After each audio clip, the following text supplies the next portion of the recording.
Ah, shit. Alright. Get my weapons ready.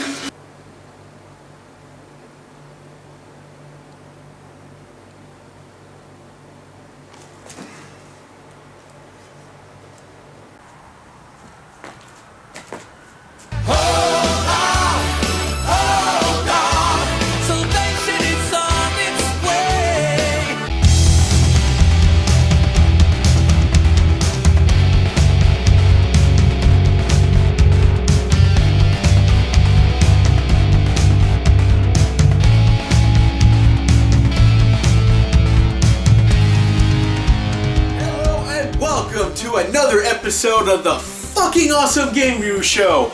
Wow, it has kind of been a while since I did one of these, right? You know, I have like a bunch of games ready to go for the review show. I got footage recorded. I just, you know, haven't had a chance to put them all together because I've been a combination of lazy and busy. Or busy and lazy, mostly lazy.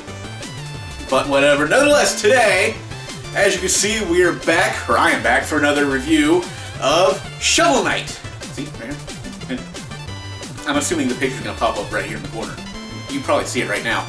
Shovel Knight for the Wii U, and I believe it is also on Steam. So, if you have one of those two platforms, most people probably have Steam. I have a Wii version. But if you have like either platform, then then this game is on there, and well, this game is on there. So wow, I'm out of practice on this. But yes, Shovel Knight. I have to admit, when it comes to the indie game scene, I'm not the biggest fan. I try to get into them, but they just don't seem to click with me. To me, Shovel Knight is an exception to that feeling. While I feel that most indie games that use the 8-bit art style make it look a little too 8-bit, I seriously believe they over-exaggerate the 8-bit graphics. I don't even remember them being that pixelated. To me, Shovel Knight feels like it does the right amount of retro with some modern-day artistic background. That is like one thing that bugs me about all these indie games and their retro look. It's like, hey, look, we're using 8-bit graphics, but it looks just...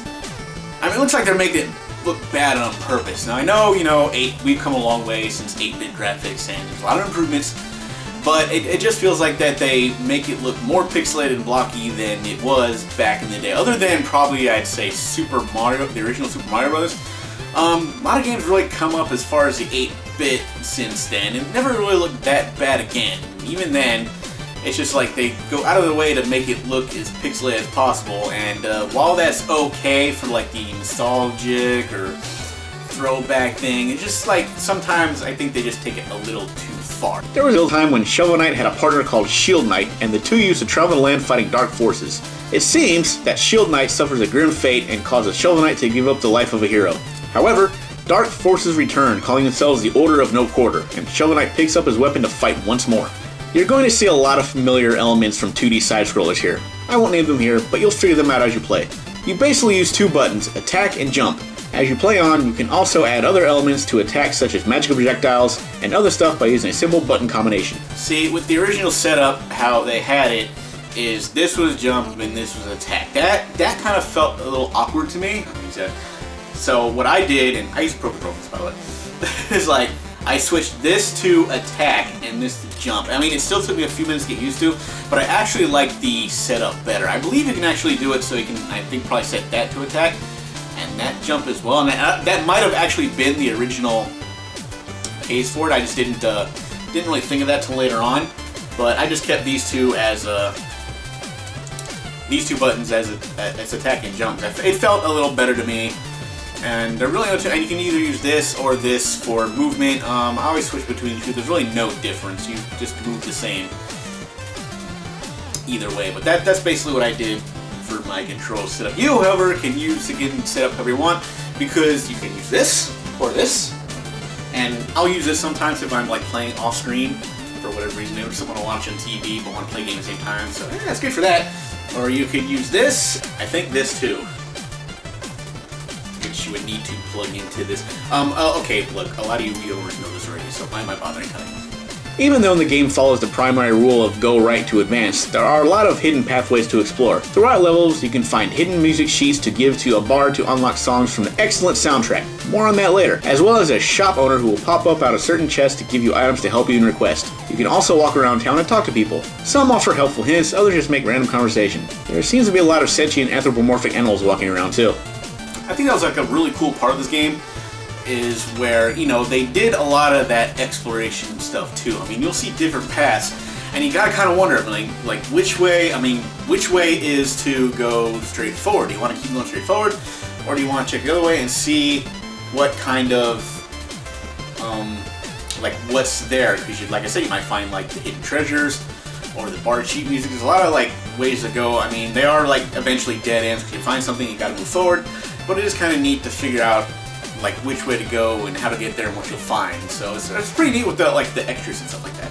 You can upgrade your stats in the towns. As you play, you collect jewels that become gold, which you can use to buy meal tickets to upgrade your health, pay to have your magic increase, buy different armors with new effects, and buy other things that you can use in the game. The game has an overworld map which you can use to go to your next location. You basically have to beat a level and its boss to unlock further levels in other stages.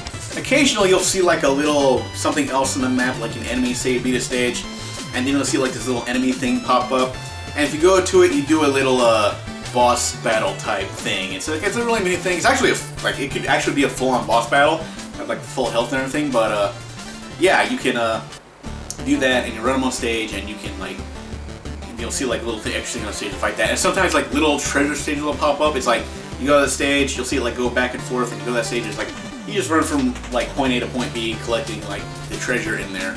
I think you can still like fight enemies and possibly die in those levels, but you know, like little treasure levels like that float on the world map, which you know, we have seen before. The game also has that classic 8-bit difficulty. It's not extremely hard, there will be a bit of a challenge. Nothing that will cause too much frustration though.